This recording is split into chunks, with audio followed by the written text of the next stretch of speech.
Minute.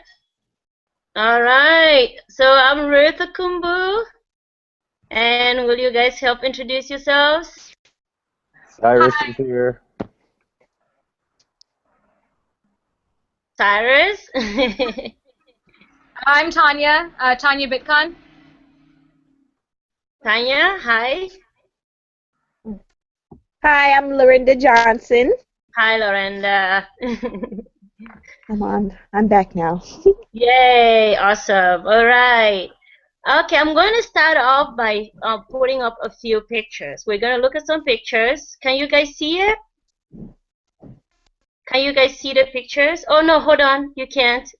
1 second. You will see it really soon. I promise, Cyrus, I remember. Okay. Sorry, I'm still at work, so I had to take phone call. Oh, look. Okay, that's all right. There it So, goes. okay, can you guys see it? Yeah. Okay, you can see it, but the thing is, I cannot see it, but I will go to my screen and I will just yap from there, all right? Looks good, Ruth. Okay, great. So, women and leadership in church groups. Now, let's look at the pictures a little bit. What do we see? Let's think back to our class notes. Let's think about the ecological You know what? position of the people Wait, I can't sitting, finish this talking. the proximity of the people. Just look at it a little bit and just let me know what you see. The proximity. Yeah, both proximity, ecological position. Just look at those two and just let me know what you see. Can you scroll up a little bit? Okay, No, up. up more with. Let me know when you see the pictures because I cannot see what you guys are seeing. Actually, so you can you don't have to look at us. You can just click on the source, and then you can look at it instead of us. I want you guys to be able to see the pictures. I don't see you guys at all. Now we can see the pictures. Okay, wonderful. Because I wasn't seeing you guys at all. I can see the pictures, but not you guys. Yeah, we see the same thing you see, Ruth. Okay, fabulous. So, sorry, I just moved it. What do you guys see? Do you see the pictures? Do you see the people in the pictures? Yeah. All right. Just quickly, what do you notice about these pictures? Well, in the first one, I noticed that all of the three women are sitting on the couch together, and the men are sitting on two chairs. Okay. The woman is in looks like it's in control of the group in all of these pictures. Thank you. Yeah. Yeah, and then in the one that says Bible study, the woman looks also like she's in the control. And then in this one, the last picture below, you can see that it's a group with just simply women. There is no male, no female. It's just women, and a woman is leading that group. And in that first picture, again, you can notice even though the women are comfortable, they're sitting close together, their proximity, you can tell that they're comfortable with each other. You can also see that it's a guy that is leading this group. You could generally notice that it's a guy. And in the second picture, which says Bible study, you notice that it looks like it's a woman that is leading this group. And this woman is just a woman in a leadership power and just a woman in power. So I want you guys, as I go through, just to think more about woman, power, church. Like those are the three main things I want you guys to think of. I'm going to run through leadership, what those are, and the position of a woman in a leadership position in a church and things like that.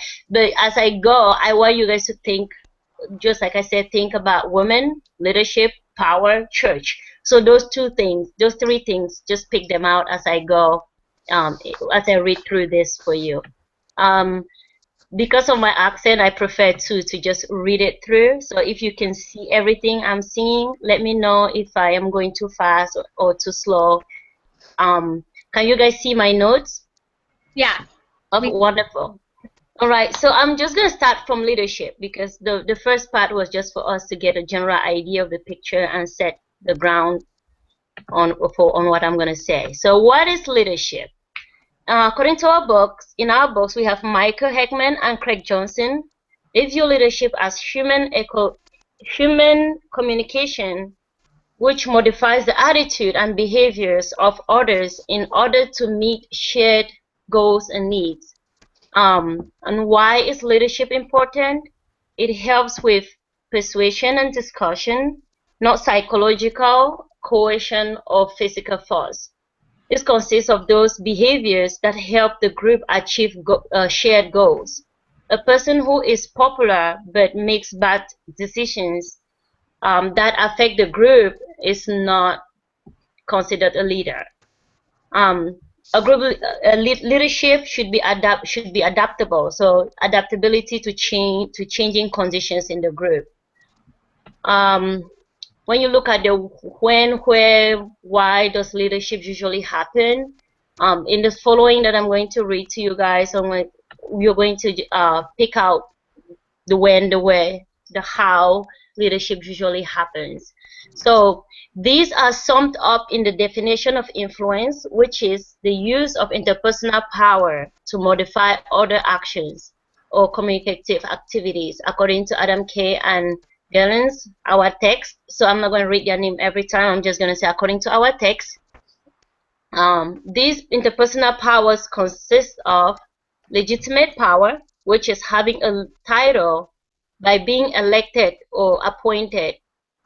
And this power gives us the right and the ability to influence others. Reward power, I just call this the power to give and take. Like you do something, I have the power to reward you, or I have the power to take it away from you. This could be tangible, like a compliment, or this could be me giving you something physical. This you could see this description on page 255 of our text. Coercion power. This is an extreme form of punishment and not advisable when it comes to leadership. Let's just talk for a little bit. What do we think that coercion power, how do you think coercion power could be bad? Just maybe a quick example. Any of you can think about it in a leader. Just like if the punishment doesn't fit the crime, it could just be something inappropriate, or it could be something that people think of as being unfair. Right. So coercion power, for those reasons, not advisable for leadership to use coercion power. Expert power, having knowledge and skills valuable to the group. This does not mean that you will be recognized as a leader. Like most of these things is just things that make us stand out as a leader. So sometimes expert power, knowing a lot. For instance, Cyrus actually knows a lot more about computers than I do, but it doesn't necessarily mean that he's a leader of this group right now, right? Make sense? Yep. And then referent power, the popular person. So who is the popular person? The person that is most liked and things like that. That also is a kind of power. Ecological power, a form of indirect influence stemming from the ability to control organization of work and the physical environment of the group. Who sits next to whom can influence how they behave in the group and how they accomplish tasks. For instance, I go back to when I was a child. I preferred to sit by the smart kids because it just motivated me to work harder. It made me work harder, and it just helped me be better. So I like to have ecological power around me. That way I could be better. So after knowing all these things about leadership, who can be a leader, or who is a leader? A leader is any person in a group who uses interpersonal power to influence or to help the group achieve its goals, page 256 of our text. This implies that all members of the group do perform some leadership duties. It does require that the leader holds a title. A leader is not, it doesn't require that the leader holds a title, just so we know. A leader is not a birthright, but someone who uses communication to lead others and perform behaviors that help the group achieve its goals. For example, what examples can we think of maybe a birthright? Somebody that maybe by birth thinks that they are a leader or automatically is a leader by birthright. Anybody? That would be maybe a prince waiting for his father to pass so he can be king by birth. His birthright is to be king. Yes. But normally leadership is like when we're just defining leaders, that is not technically what a leader should be. A leader should not be because, oh yeah, I was born to the king as the first child of the king. Now I'm supposed to be king. It's more of a person in a group who uses his personal power to influence. If they can influence and do what they're supposed to do, then great, it makes them a leader. But they could be born that way, but it doesn't mean that they possess what it takes to be a leader.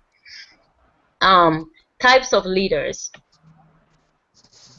We have a designated leader, which is an appointed or elected leader whose title identifies them as a leader. For example, a president.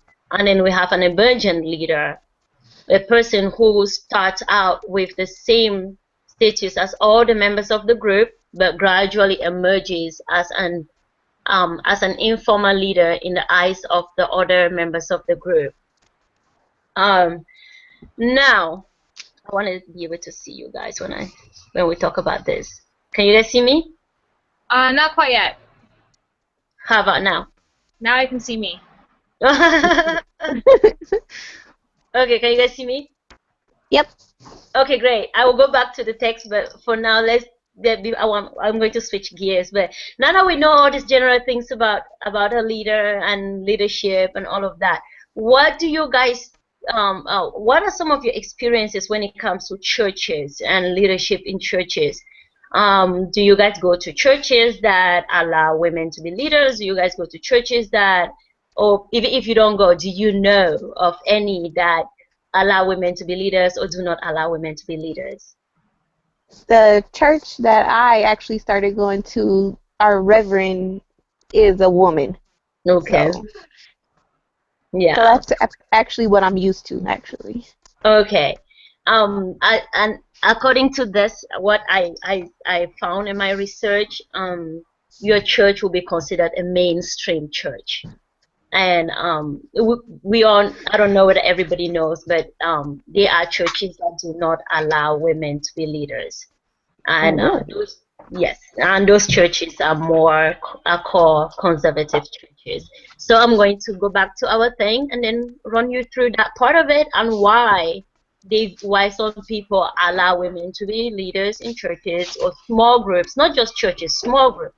Because the whole idea is if they cannot let you be a leader in a small group, they are not going to let you be a leader in a big church. So somebody use the bathroom? Nope, I'm in the kitchen. Just checking. We don't want our teacher to be upset. Okay, I'm going back to our text and then I'm going to give you some reasons why.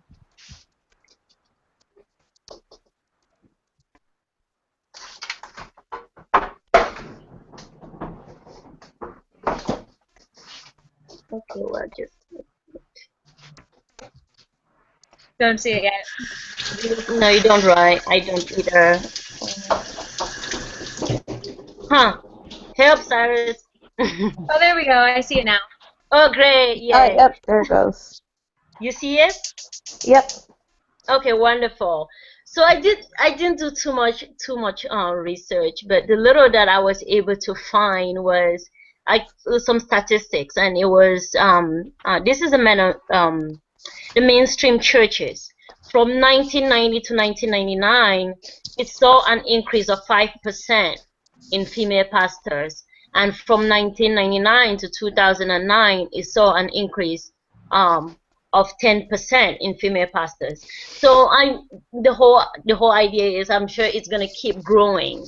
So more women are going to be part of pastoral positions in churches, which just means that when it comes to small groups, there are more women leading small groups. Like I said, this is the case in mostly the mainline churches. And what is a mainline church?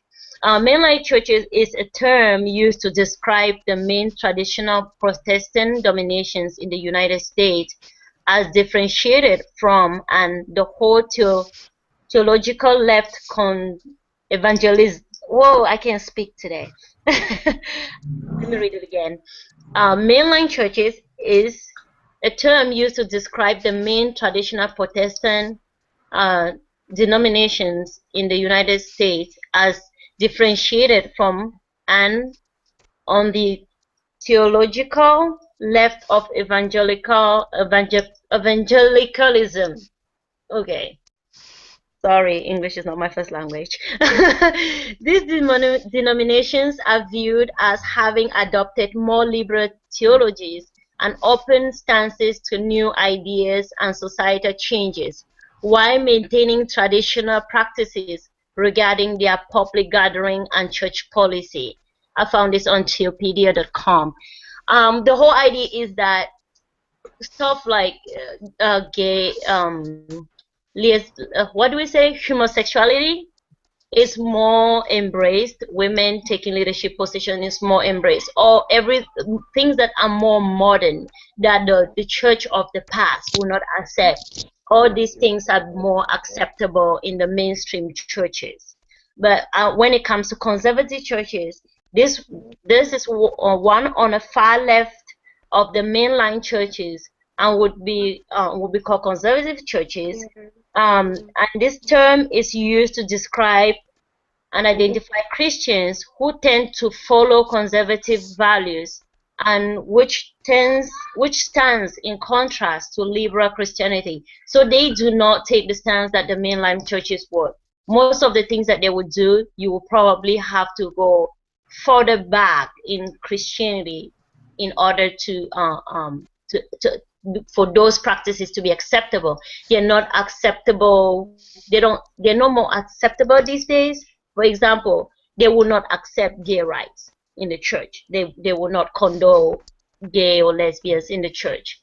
A woman will not be a pastor in those churches. And they do have backings. They do have reasons why they take those stances. I did not focus so much on mainline churches. Why mainline churches think? I don't remember how much these are. Lorenda? Uh-huh. Are you the one talking? Yeah, sorry. Yeah, please. I think you're interrupting the others. Mainline. So I did not focus on mainline churches because I figured it is progressive, and we all know, and a lot of people do not understand why other churches will not allow women to be pastors or will allow women to be group leaders and stuff like that. So I wanted to speak more from that position and let you guys see where these churches are coming from. And if you care about the Bible at all, then you will see how they are backing up what they believe. All right.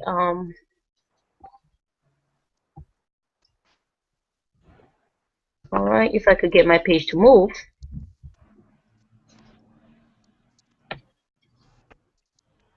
All right.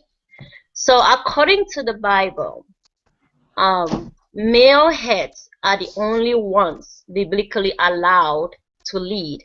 And this is the verse that they mostly use. A bishop then must be blameless, the husband of one wife, vigilant, sober, of good behavior, given to hospitality, apt to teach, one that ruleth well his own house, having his children in subjection with all gravity. I don't know what that really means. For if a man know not how to rule his own house, how shall he take care of the church? That is found in 1 Timothy 3:2. 3 verse 2, 4, and verses 4 to 5. And another reasoning is women were not appointed by Jesus as one of the 12 disciples. We all know there were 12 disciples, right? Yep. All right.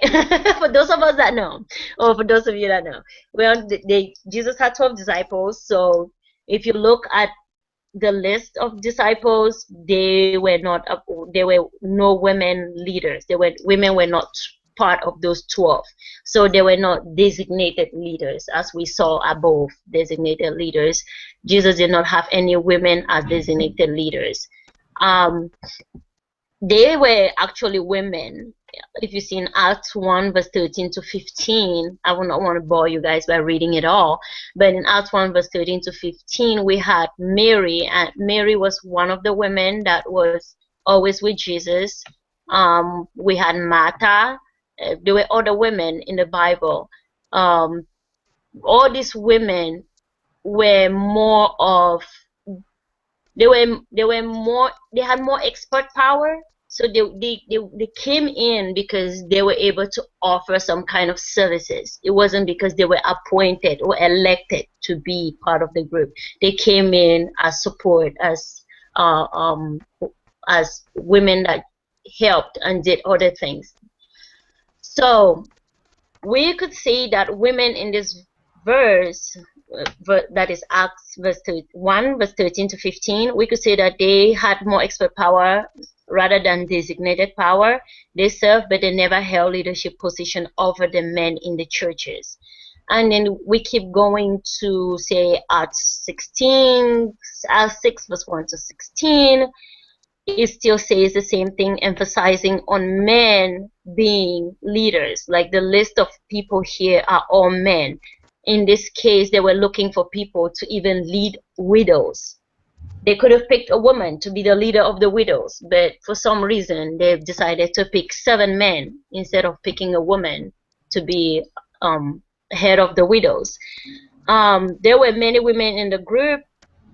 When it came to find somebody to replace Judas, for those of you that know Judas, the one that betrayed Jesus, they picked a man. They picked 2 men, and they decided to pick one of the 2 men to be the 12th disciple. Now that one was no longer a part of the group, continuously saying women cannot be leaders. So that not that women cannot be leaders, but women are not supposed to be leaders according to these verses. One thing to note is that they are not saying that women are not equal to men. They are saying there is a spiritual equality, but there is not a functional equality. And this whole simply says Christ is always the head, followed by man, and then the woman. That is the order of things in the Bible, and should be for the family and for the church and church groups, whether the groups are big or small. And the verse that they usually use is, but I want you to realize that the head of every man is Christ, and that the head of the woman is man, and the head of Christ is God. So the whole thing is there is an order to things, and if we start moving this order to things, then there is confusion, and the conservative church does not want that confusion.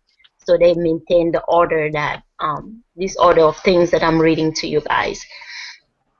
And then it's just this one whole one that when I read, it was a little bit tricky, and I was like, what? It's more like 1 Corinthians 14 verse 34 to 35. It says, let your women keep silent in the churches, for they are not permitted to speak, but they are to be submissive, as the law always says. And if they want to learn something, let them ask their husbands at home, for it is shameful for a woman to speak in a church. What do you guys think? This is so old school. That's shocking.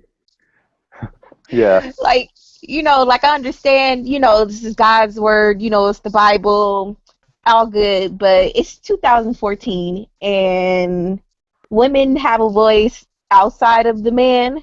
Yeah. you know, that's just how I feel, you know, about this whole thing. Like, it's just so old school. Like, Yeah, conservative churches are very old school, and it was quite fascinating to read. And I have to say that this particular verse is extremely strict. Like, woohoo! I can't even speak. Like, it's weird. Like, I think women do speak, but it's not. They probably cannot preach, but these days women can speak. Like, in my church group, we do speak. So I'm like, ooh, that's a little bit hardcore. What were you gonna say, Cyrus? Yeah, I mean, I guess in the old days it was like that, but it's pretty sad that. Can you hear me? Yes, very Oh, well. okay. Yeah, it was shocking, and it's a bit shocking to hear that actually. So I'm very happy, at least in most churches nowadays, that at least women. It's really strange to hear that. I'm sorry. Yeah, to hear that they can speak at all, you know. Yeah, So it's really. I don't think in any churches anywhere they can speak at all. There are still churches that will not allow the woman to lead, to be a leader, just Mhm. because of that order of things. But women do speak. Like, I've been to those churches and women do speak. So this is a little bit, I don't know how this is defended. And I asked a few people, and I really didn't get a really good backing to say why they had that rule where the woman would not speak at all, even in the old days. I could not get a backing for that.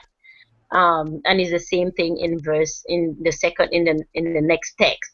Then it just went ahead. As I was researching, and the general thing I got was, it is important to note that this order of things is not so that man can lord it over the woman. It's not like, no, I'm the king and you're supposed to be silent.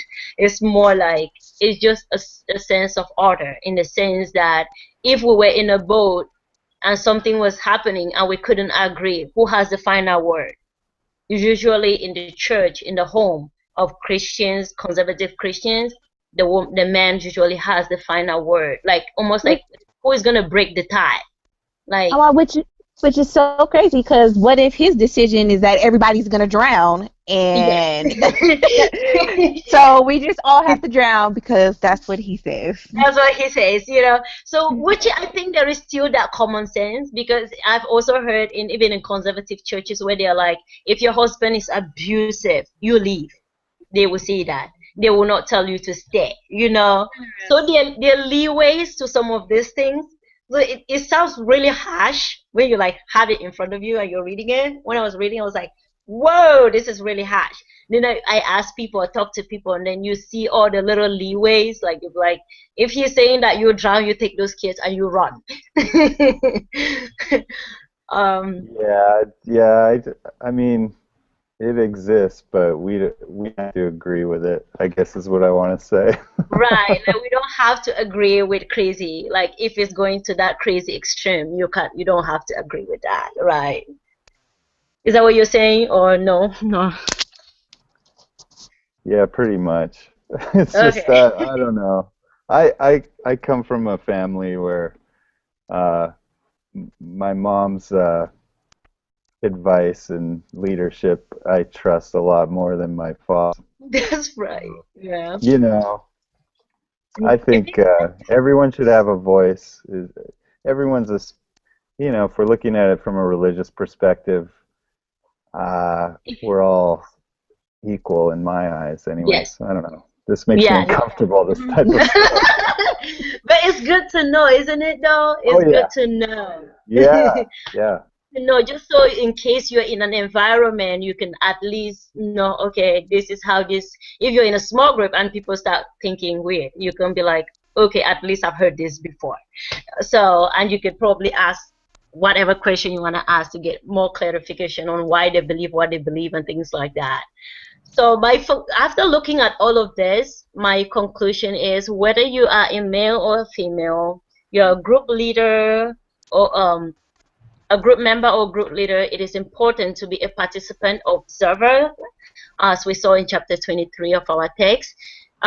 In every group, especially the small groups, it's important to be a participant observer. This simply means be a group member who participates but also observes the group and adapts as necessary.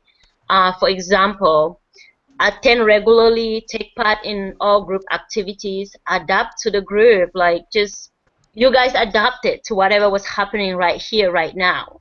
So you guys were really great group members because you were adapting, you were participating.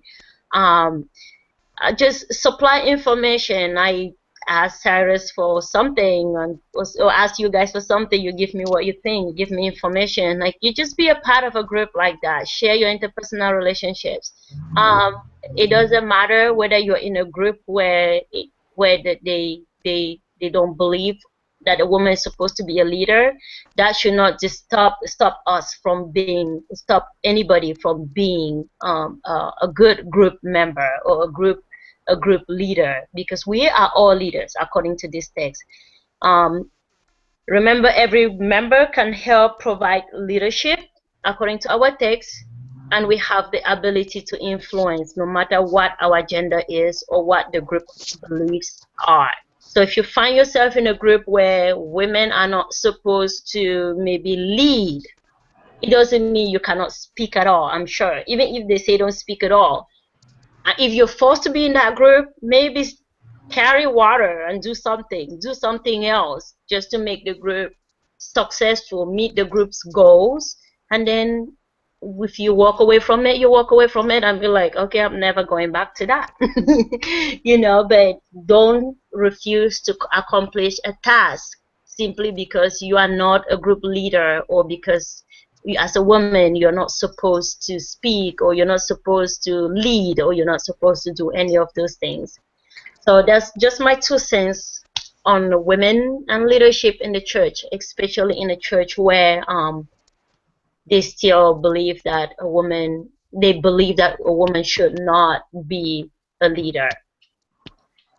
And that is it, guys. Any questions? I am going to get out of the screen so we can see each other again for a little bit. Can you guys see me? Why does it keep going to me when it's very strange. Can you guys see me You now? have to hit stop. Oh, I have to Stop. hit stop sharing. Yeah. Yeah. Nah, there we go. Thanks, Cyrus. You're welcome. I'm glad you were in this group. We all had I practice. know, right? I know. Clearly not the leader, though. But you have what power again? I don't know. Information power. Let's just call it information power. That's true. So yeah, very interesting topic, and you know, that's something at least I've never been exposed to that sort of situation because of where I'm from and the part of the world I grew up in. So it's hard to see. It's very strange for me to look at that type of thinking. Mm-hmm. But you know, you never really. It's I don't know. It's a different culture, so part of me wants to respect the culture within the group, but part of me, it's so different from the way I think. It's interesting. Right. You had said at one point that, you know, in some cases it was as extreme as women not being allowed to speak, and then in most cases it's just women can't preach or like that kind of thing. Where do you, I mean, this seems like a pretty personal subject to you. Where do you fall on this? Do you think a woman should be a preacher? See, I have struggled with that a lot in my life. Like, growing up, I grew up in a church where they were saying women cannot preach, and then they moved to, okay, women can preach on Women's Day. One day? Huh? Just one day? Yeah, on Women's Day. And then now I went to churches where women could preach both. So the thing is, when I was in the churches where women could preach both, it's different. The needs that I wanted, the things that I wanted to learn and understand about the Bible, I wasn't getting from the churches that were more that would allow everybody to preach. So I ended up going. The church that I ended up finding was a church that women are not allowed to preach. You can speak. Like my pastor is a guy. All my pastors are men. And my group leader is a guy. So I'm not going to say, okay, I'm going to be a group leader. But I like the people. I like the things that they do. I like their messages. So I stay with them. And I go with that belief system because personally, I do not have a need to be a leader. Like I feel like already I have my, even though they say we said here that you don't have leadership is not a birthright. I am the oldest of 6 kids. I lead all the time. So I don't have that need. I run a nonprofit. I lead all the time. So in my outside world, out of the church, I am a leader in many forms and in many ways. So in the church, I do not have that desire to lead, so it doesn't bother me anymore. But in the beginning, it did bother me, like, what are you saying? I can't lead? You know? Then I realized I don't have that need to lead. And I like this church. I like the people. I like the way they explain the Bible. I might not fully understand this, but I do like overall everything else. And while I was doing this research, what I learned was, which made me a little more sense to me, was the whole order of things.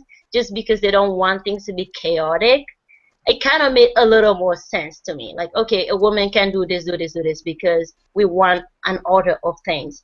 But I have to say to you guys, there is always that little percentage of me that still goes, you know, there is always that little percentage. Or you go back to, yeah, I know, but this decision, I know I am correct. But you're telling me to listen to him because he's a man?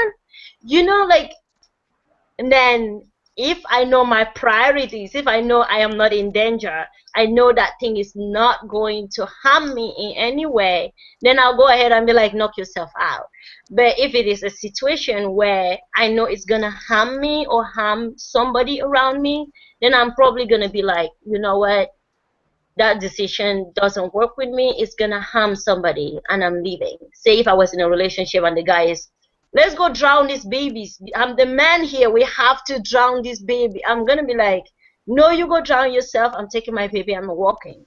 You know, so those are the ways I view it. Does that help?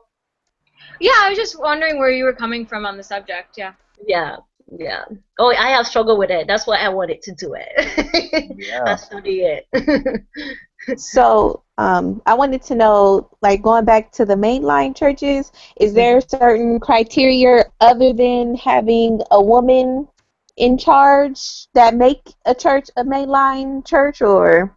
Yes. They are more liberal.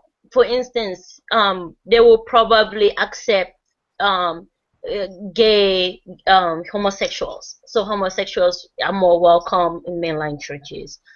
Some don't. So it's a fine line of how progressive the church is. Does that make sense? So you have to look at how progressive. Start from conservative and go and just keep moving up from 10 to 1. How progressive is this church? So it all depends. Some churches will stick at, okay, we can let a woman be a leader, but we don't accept all the rest of the following.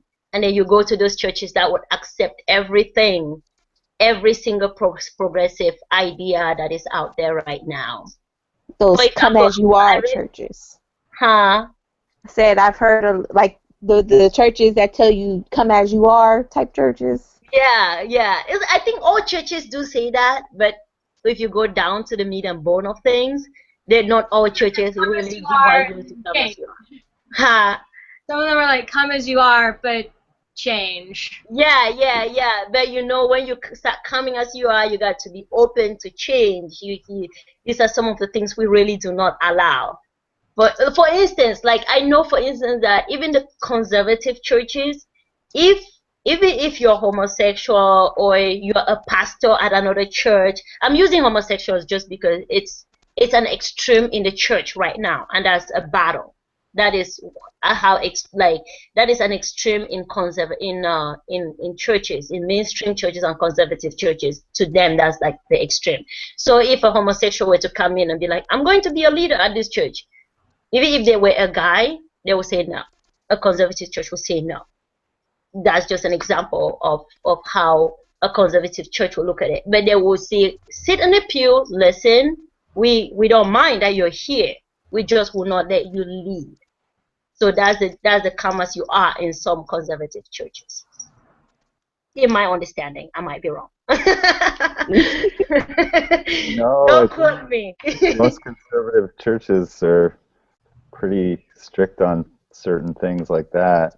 Yeah. I think just as they expect people to change, you know, maybe the church should change. Yeah.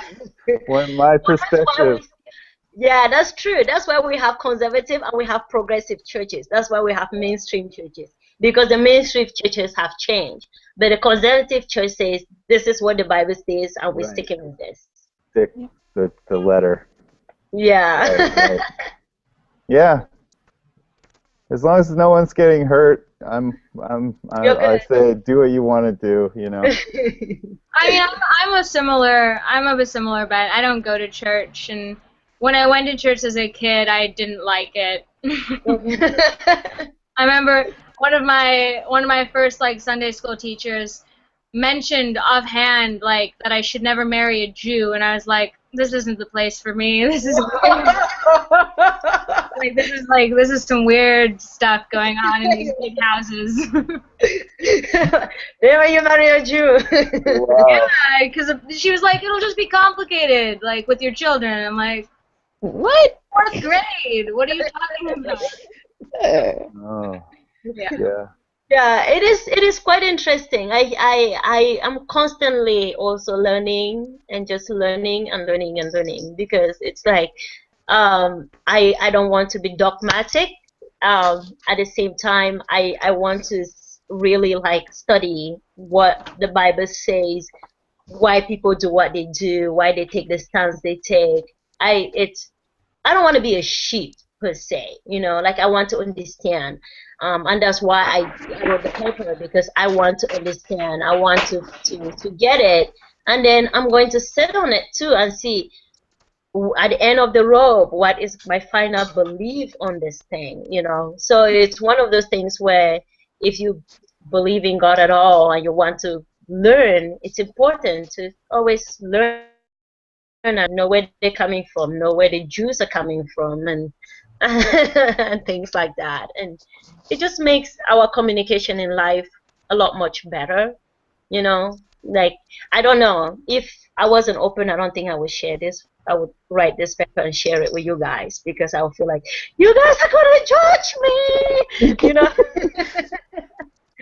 But no, this is the type. This is I think what's needed is people that have different beliefs and different upbringings to talk on a reasonable level, you know, without hate and judgment and all that other stuff. You know what I mean? Yeah, and we're all thinking, well, our professor's going to be looking at this later. So. right. No, I'm not worried about that. It's like we are all being objective, and and we're not bashing anybody. We're just studying and learning. So hopefully this helps somebody else when they look at it later, or if the teacher grades it and it's horrible, we can just delete it.